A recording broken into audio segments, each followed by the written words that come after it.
우리 할렐루야 하면서 우리 박수로 또 하나님께 영광 올려드립니다. 할렐루야. 아멘. 감사합니다.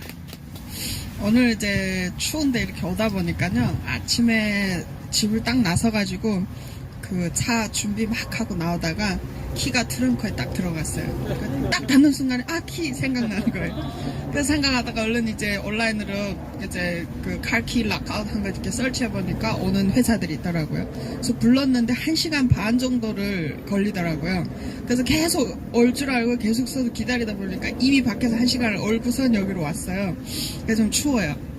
근데 춥다 보니까 제가 간증 준비를 해가지고 온 거를 오면서 이제 생각하다가 이제 여기 앉아서 기도하는데 그 생각이 나는 거예요. 추우니까 옛날에 추웠던 기억이 나는 거예요. 그래서 더 감사한 마음이 들었는데요. 제가 북한을 4번을 강제 북송됐거든요. 나갈 때마다 이제 추운 때였어요. 8월에 잡혀나가면 12월쯤에 풀려나고 이러다 보니까 항상 추위를 떨었는데 잡혀나갈 때 14살쯤이었던 것 같아요. 옷을 이렇게 입고 나갔는데 여기에 글들이 이렇게 막 있었어요. 북한에서는 글 있는 옷을 못 입으니까 이제 그 청년 동맹이라고 해가지고 감옥에서 풀려난 청년 아이들을 가둬놓고 사상교육을 시키는 학교 측에서 준비한 그런 센터가 있습니다. 거기를 이제 끌려가는데 거기서 이제 옷을 다 벗기는 거예요. 제 옷을. 미국 놈 옷이라고. 다 벗기고 나서 내복 한 벌만 딱 입히고 양말만 신긴 상태, 신발도 뺏어요. 달아난다고. 신발도 뺏어서 치워버리고 들어가라는 거예요. 그래서 작은 창고 안에 들어갔어요. 들어갔더니 유리가 이렇게 있는데 유리 이 틀이 쇠로 되어 있는 거예요. 그러니까 유리가 계속 덜컥덜컥거리면서 바람 불면 눈이 날라들어오고 바람이 들어오는 그런 곳에 나무를 차곡차곡 이제 쌓아놨더라고요. 지금 어린 친구들이 많은데 북한 같으면은 이제 나무 팔러 다니는 그 나이에 지금 있는 학생들 보니까 그러니까 애들이 나무를 팔면 이 사람들이 또 회수를 해요. 뺏어가지고 갖다 쌍쳐놓는 곳에 저를 이제 넣어놓은 거죠. 거기서 제가 15일 정도를 갇혀 있었습니다. 내복이 한 벌만 입고. 그러다 보니까 너무 추우니까 손을 여기다 이렇게 넣고 이렇게 하고 앉아요. 이렇게 앉은 대로 열흘을 있었는데 이 사람들이 저를 넣어놓고 까먹은 것 같아요. 그래서 밥도 안 주고 물도 안 주고 화장실도 안 보내주고 그래서 그곳에서 그냥 다 해결하면서 열흘 동안 있다가 이제 거의 기절할 때쯤에 저를 이제 드러내다가 불 앞에다 갖다 놓더라고요. 그래서 오늘 이렇게 치우신 다음에 집에 바로 들어가서 뜨거운 뭐 전기담요를 쓰신다든지 뜨거운 데 가서 히터를 막 많이 트신다든지 그러면 손발이 아리고 몸이 다 얼어요. 더 춥고 더 힘들어요. 왜냐면 이 언덕이 속 안으로 들어가면 더 춥고 더 힘들어요. 그래서 저를 그 당시 그 사람들도 모르다 보니까 저를 뜨거운 앞에다 놔서 이제 반 죽다 살아난 이제 경험이 있습니다. 그래서 그때 당시 열흘 동안 버티면서 무슨 기도를 했냐면요. 너무 춥고 너무 배고프니까 하나님 조금만 더 참을 수 있는 인내를 주세요. 조금만 제가 더 참을 수 있게끔 하나님 주세요. 그렇게 기도를 하면서 열흘 동안 참았거든요. 그래서 오늘 이 자리에 와서 추운 데서 여러분들이 기도해 주시니까 너무 감사하고 죄송해요. 근데 이렇게 간절하게 기도하시는 게 때가 됐지 않나 싶은 생각이 듭니다. 그래서 언젠가는 북한이 열릴 것 같고요. 오늘 목사님이 추우니까 빨리빨리 해달라 그래서 제가 간증을 원래 안 적어 갖고 다니는데 적어 갖고 왔습니다. 그래서 읽어드리도록 하겠습니다. 안녕하십니까. 부족한 제가 오늘 이 자리에 설 수 있어서 너무나 감사합니다. 저는 1987년에 함경북도 무산이라는 곳에서 태어났습니다. 저에게는 6명의 형제 자매가 있었고 할머니를 포함해서 9명의 가족이 있었습니다. 1994년 김일성이 죽기 전에 저희 집은 잘 살았습니다. 아버지가 무산 광산 노동자로 열심히 일을 해서 노력 영웅 칭호를 준다고 하면서 정부의 많은 지원을 받고 혜택을 받았습니다.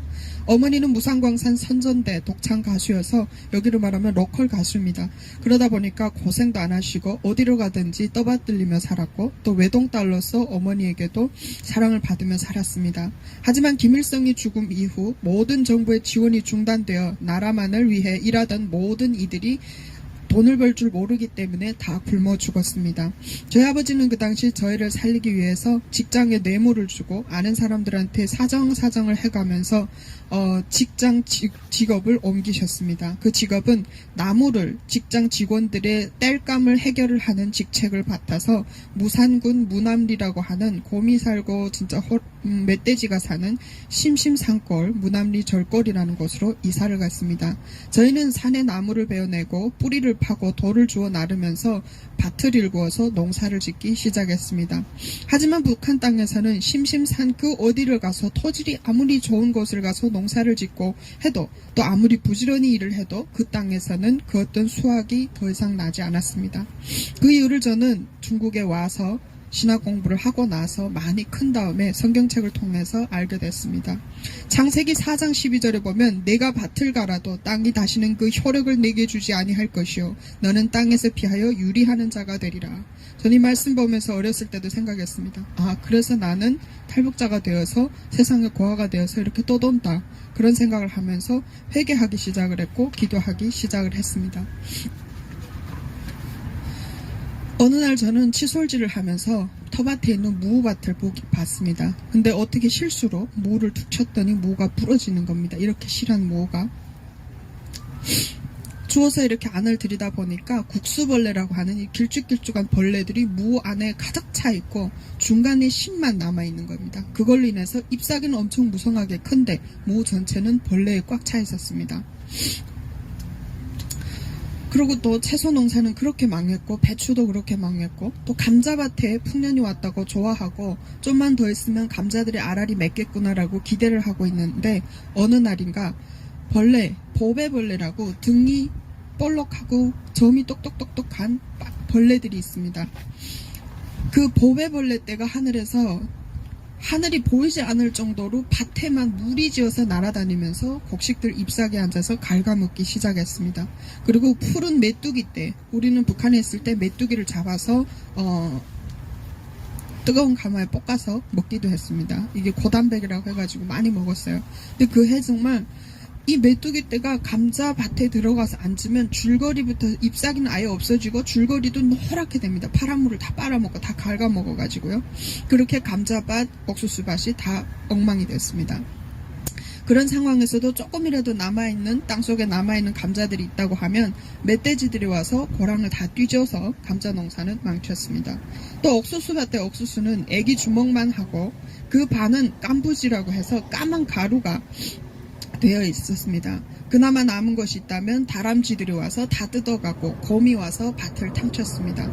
단 한 해도 5년 동안 풍년을 기대 못하다 보니 저희는 매일 굶는 것이 일이었습니다. 너무 배는 고프고 먹을 것은 없어서 옥수수 떼와 뿌리를 찢어서 말리어서 가루를 내어 물에 풀어 먹어도 봤고 누름나무라고 길 지나가다 보면 누름나무가 여기 참 많아요. 그래서 전 지나가다 먹을 게 여기 많네 이러면서 지나가는데요. 누름나무 껍질과 잎사귀를 말리워서 가루를 내서 먹어봤는데요. 가루를 내면 이것들이 빨갛습니다. 그리고 죽을 쓰면은 풀기가 쫄쫄 나고 보기는 굉장히 좋습니다. 먹으면은 무맛입니다. 근데 한 3일 정도만 계속해서 먹으면 위출혈을 일으키기 시작하고 변비가 와서 아이들은 이제 계속 울고 있고 그래서 결국은 나무 먹는 것도 포기했습니다. 급기야 저는 어느 날 아침에 시계가 약이 없어서 벽에 걸려있는 것이 돌아가질 않아서 빼가지고 이제 책상 서랍 같은데 반쯤 끼워놨습니다. 시계가 반쯤 누워있으면은 그래도 약 효과를 봐 좀 더 가요. 놓았는데 어느 날 그 사이에서 계속 찍찍찍찍 거리는 소리가 나는 거예요.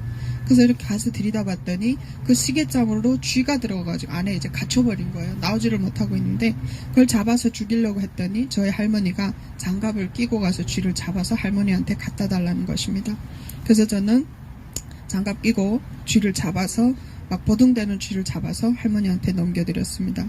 할머니는 주둥이 쪽을 칼로 찢고 가죽을 벗기고 각을 뜯어서 불을 피워가지고 진불 위에다가 철사를 이용해서 구워서 드시기 시작했습니다. 그래서 저희는 흉하고 무섭고 무서워서 안 먹겠다고 했는데요. 할머니는 너무 맛있게 드시면서 저희한테 한 입만 먹어봐라, 조금 먹어봐라 너무 강요를 해서 한 달 이상 이미 굶었기 때문에 정신없이 먹기 시작을 했습니다. 근데 그 고기는 정말 맛있었고요. 지금까지도 제가 먹어본 고기들 중에 제일 맛있는 고기였습니다. 그리고 또 저는 중국에 와서 어렸을 때 기도하면서 그랬어요. 하나님이 어디를 가든지 하나님이 택한 사람은 죽이지 않으신다고 하셨는데 쥐고기라도 일용할 양식을 주셔서 저희를 살리셨구나. 그 뜻이 있겠구나라는 거를 생각하게 됐습니다. 저희 동생 은혜는 미국에서 트럼프 대통령도 만나고 미국이란 나라에서 대학생, 그것도 최우등생이라서 전 장학금을 받으면서 공부를 하고 있습니다. 그리고 너무 이쁩니다. 그렇지만 어릴 때는 영양실조가 와서요. 배가 볼록 나오고 머리가 빳빳했어서 터굴에서 뭔가 이제 석탄을 캐다 나온 사람들 머리 마냥 이렇게 부쩍 선 그런 영양실조 아이였습니다. 근데 어머니가 덜땀을 나르다가 갓 태어난 새끼 쥐 6마리를 발견하셨어요. 그래서 그 쥐를 가지고 집에 들어왔더니 저희 할머니가 또 그 쥐를 물에다 넣고 한 몇 시간을 삶았습니다.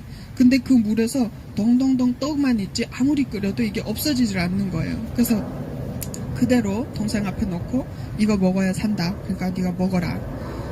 근데 동생은 숟가락 만지고 가만히 이렇게 쥐들을 내려다만 보고 있고 먹지를 못하는 거예요. 그땐 저희 아버지가 이렇게 보시더니 야, 니라면은 쥐를 먹으라 그러면 먹겠냐? 못 먹지? 숟가락 갖다가 짓눌러줘 그러더라고요. 그래서 저희가 숟가락 갖다가 막 누르니까 몇 시간을 삶았기 때문에 이게 다 흩어지는 거예요. 그래서 결국은 다 뭉개가지고 동생한테 먹였습니다.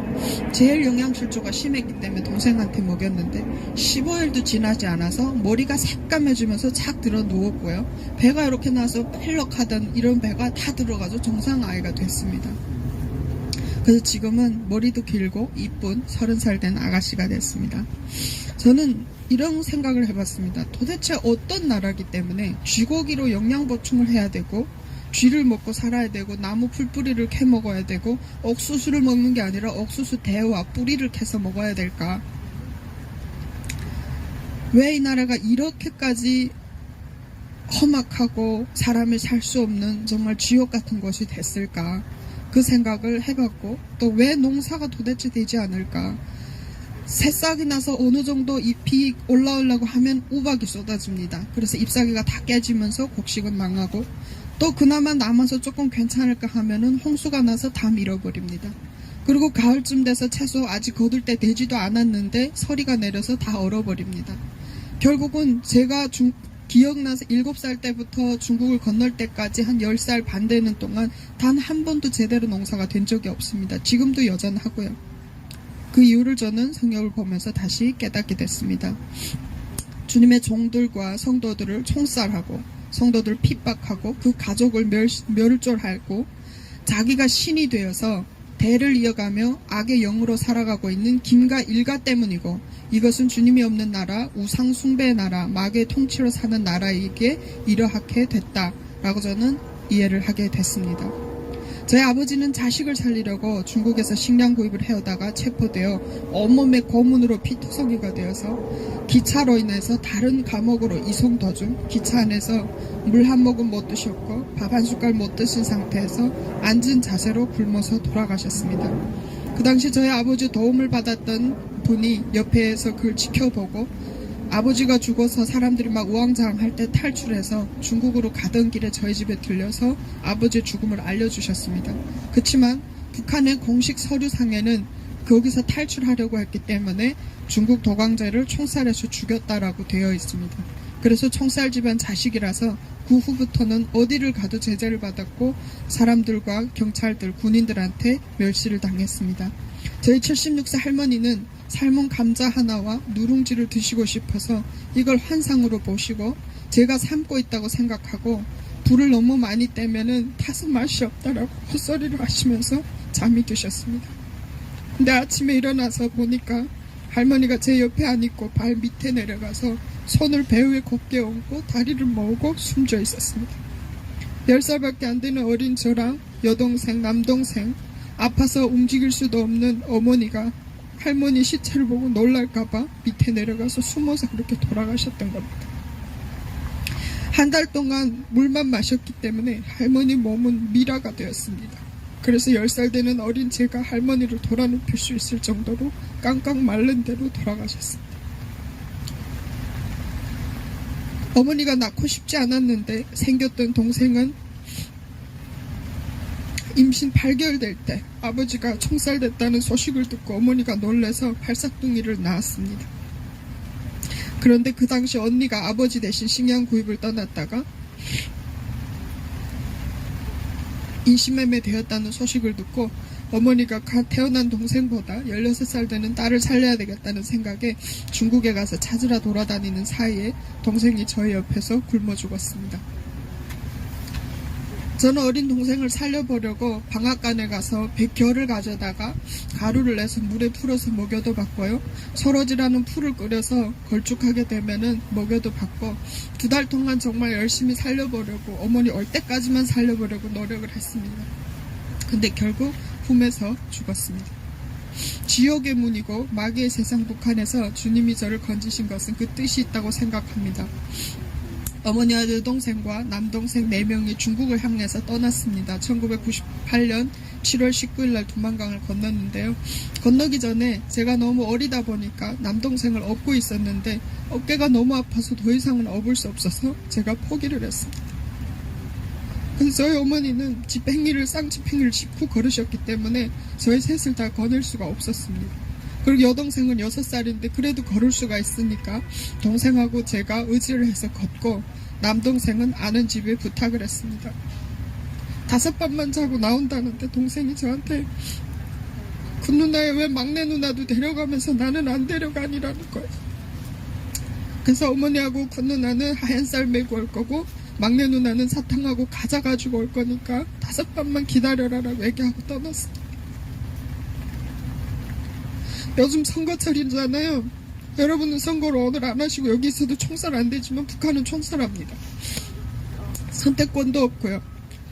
저희가 와서 돌아가야 되는 그날 바로 북한에서 선거가 있었고 김정일이 선거에 참가하지 않은 사람은 총살하라고 해서 바로 갈 수가 없었습니다. 그리고 7월 달에 장마가 돼서 건너갈 수가 없었습니다. 결국 2달 후에 돈을 보내서 동생을 데려오라고 했는데 그 집에서도 동생을 더 이상 키울 수 없게 되자 내보냈다는 겁니다. 결국 옆집의 아줌마가 자기가 봤는데 길에서 몇 날 며칠을 걸어 다니더니 어느 날 보이지 않아서 봤더니 길에 누워있더라는 거예요. 그래서 안고 데려와서 죽 한 그릇 먹였는데 먹자마자 누워서 울면서 엄마라고 찾으면서 울더라고요. 다음날 아침에 가서 깨우니까 일어나지 않아서 보니까 이미 죽어 있었다는 겁니다.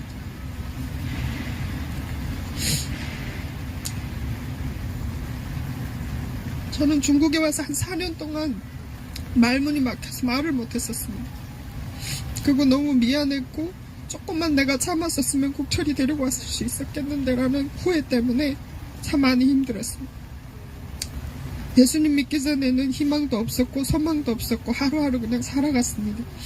근데 예수님 믿은 다음부터는 사람들은 탈북자라고 어린아이라고 저와 놀아주지도 않았고 함께 하지 않았지만 올 곳이 있었고 갈 곳이 있었습니다.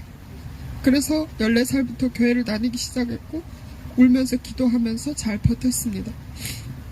또 감사하게도